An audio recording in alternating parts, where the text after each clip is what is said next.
Nina wageni mbalimbali kama nilivyokuahidi. Leo tunakaa tunazungumza, na siku ya leo ni siku ya moto kweli kweli. Baada ya kumalizana na Mheshimiwa Meshaki ambaye ni katibu wa kanda ya Magharibi, nimepata ugeni mzito hapa.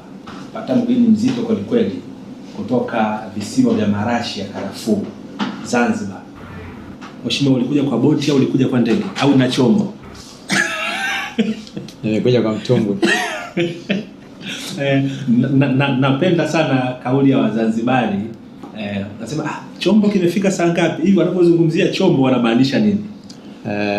Chombo kwa maana ya kitu ambacho kinatumika kwa ajili ya usafiri. Okay. Kwa hiyo hasa tunatumia kwa usafiri wa baharini. Okay. Chombo kinawezekana ni mtumbwi, inawezekana ni meli, inawezekana ni dau, inawezekana ni chombo chote ambacho mara nyingi ni chombo cha usafiri. Wakati mwingine pia unaweza kutumia kama baiskeli, lakini ni kwa jumla umetumia kitu gani kwa ajili ya kusafiria kutoka ulipotoka hadi kufikia sehemu husika. Mimi nimefurahi sana kuwa na wewe leo, na ningependa ujitambulishe mwenyewe. Mheshimiwa, jitambulishe kwanza mwenyewe, alafu masuala mengine yaendelee. Kutokana na kiti chako mimi naomba nisikutambulishe.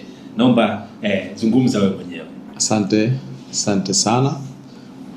Jina langu naitwa Ali Ibrahim Juma. Mazoea huku Tanganyika kuniita wakili Ali Ibrahim Juma. Ni naibu katibu mkuu Zanzibar, Chama cha Demokrasia na Maendeleo, Chadema. Ni kijana wa chama niliyekulia kwenye chama, na sasa endelea kukitendea haki chama kwa nafasi ya naibu katibu mkuu kusaidia majukumu Zanzibar. Wakati fulani hivi chama kikiwa na misukosuko, ule wakati ambao KM libidi kwanza awe na utulivu kidogo, wakati ambao makamu mwenyekiti bara akiwa katika hali ya kizuizini karibu na uchaguzi kwa zile siku 21, wakati ambao naibu katibu mkuu bara ndugu yangu pacha wangu Amani Guruga akiwa na yeye katika kizuizi kwa zile siku ambazo aliweza kumkamata karibu na uchaguzi, na wakati ambao huo makamu mwenyekiti Zanzibar akiwa katika hali ya vitisho kuhusiana na kesi ya Said Issa, kuhusiana na kujiuzulu nafasi ya makamu mwenyekiti, ili mfumo iwe ni rahisi kwao kuendelea kuhujumu chama. Kwa masiku machache chama kilikuwa katika mikono yangu kuweza kuzuia na kuendesha chama kwa wakati huo, ambapo ningepaswa kwa muda fulani sasa nivuke bahari nije Tanganyika kwa ajili ya usimamizi wa chama. Hongera sana. Kwanza nikushukuru kwa utambulisho mzuri. Kwa hiyo kwa wale ambao walikuwa wamfahamu, huyu ni Ali Ibrahim, ni wakili wa mahakama kuu kabisa. Huyu ndiye naibu katibu mkuu wa Chadema upande wa Zanzibar. Wa huku bara yuko Guruga ambaye mara kadhaa huwa mnamuona, lakini upande wa Zanzibar yuko Mheshimiwa Ali Ibrahim, wakili. Nianze na kwako Mheshimiwa. Ukiwa ni kijana bado kijana kabisa mdogo, lakini ni una cheo kikubwa, ni mmoja wa viongozi wakuu wa chama, wale viongozi 6: mwenyekiti, makamu mwenyekiti bara, makamu mwenyekiti Zanzibar, katibu mkuu, naibu katibu mkuu bara, na wewe naibu katibu mkuu Zanzibar. Huyu Ali Ibrahim wakili ni mtu wa aina gani? Mzungumza Ali Ibrahim kama Ali Ibrahim katika jamii, ni mtu ambaye yupo kijamii zaidi, ni mtu na jamii, ni mtu ambaye maisha yake amededicate kwa jamii katika rika zote, katika watu wa aina zote. Ni mtu ambaye hamwangalii nani na kwa nini, bali ni mtu ambaye anaishi na jamii pasina kuangalia itikadi ya chama. Kwenye muktadha wa chama anaishi na mtu wa aina yoyote, haangalii huyo ambaye anatoka chama cha ACT, CCM au itikadi ya chama kingine, kwa sababu moja ya uhitaji ambao anahitaji Ali Ibrahim Juma ni kushikamana na jamii ili waweze kumwamini na kuweza kumfuata kule ambako aliko yeye. Hivyo basi kama atajitenga na jamii pasina kuwa nao karibu, basi anaweza akawakosa baadhi ya watu. Na katika hilo basi tumefanikiwa kwa kiasi kikubwa sana. Ali ni mtu wa kuzungumza na watu wa aina zote, Ali ni mtu ambaye anaweza kuingia nyumba ya mtu yoyote pasina kujali itikadi yake na wakati wote. Ali ni mtu ambaye anaweza kumshauri kitu yoyote. Ali ni mtu ambaye wakuweza kutoa mwelekeo kwa watu, lakini pia ni mtu ambaye anaweza kukubali kukosolewa hata pale ambapo anakosea. Ali ni mtu ambaye halijitenga na jamii. Huyo ni Ali Ibrahim Juma. Asante. Mpenzi mtazamaji, kama umejiunga sasa hivi, ni Chadema Media TV. Tunapatikana YouTube, X na kule Facebook kwa majina hayo Chadema Media.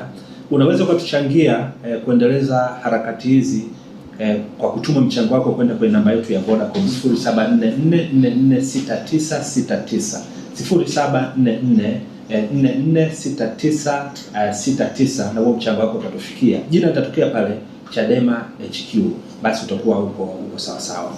Kwako Mheshimiwa Ali Ibrahim Juma, naibu katibu mkuu wa Chadema upande wa Zanzibar, na kwa ambao walikuwa wafahamu, ukiachilia mbali yeye kuwa wakili, lakini yeye aliwahi kuwa katibu wa Chadema kanda ya Unguja. Nadhani ilikuwa ni mwaka 2019 mpaka 2024.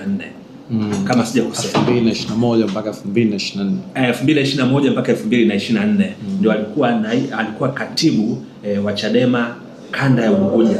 Kama huyu aliyepita hapa Meshaki alikuwa ni katibu wa kanda ya Magharibi, na kabla yake alikuja Ashura katibu wa kanda ya Kati. Sasa niliwaambia chama chetu kina kanda 10, 8 zipo bara na 2 zipo Zanzibar. Kule kuna Unguja na kuna kanda ya Pemba. Kwa hiyo mheshimiwa alianza kuwa katibu wa Chadema kanda ya Unguja, na imekuwa kama coincidence, pacha wako ambaye ni naibu katibu mkuu wa bara Amani Golugwa, yeye alikuwa ni katibu wa kanda ya Kaskazini. Ndio. Wewe ulikuwa katibu wa Chadema kanda ya Unguja. Ninyi wawili mmetoka kwenye kuwa makatibu wa kanda, mmepandishwa, mmekuwa manaibu katibu wakuu. Sasa mpo kwenye ngazi ya taifa. Hii inamaanisha nini kwenye chama kuhusu kuthamini au kugroom, kukuza vipaji vya wanachama wake?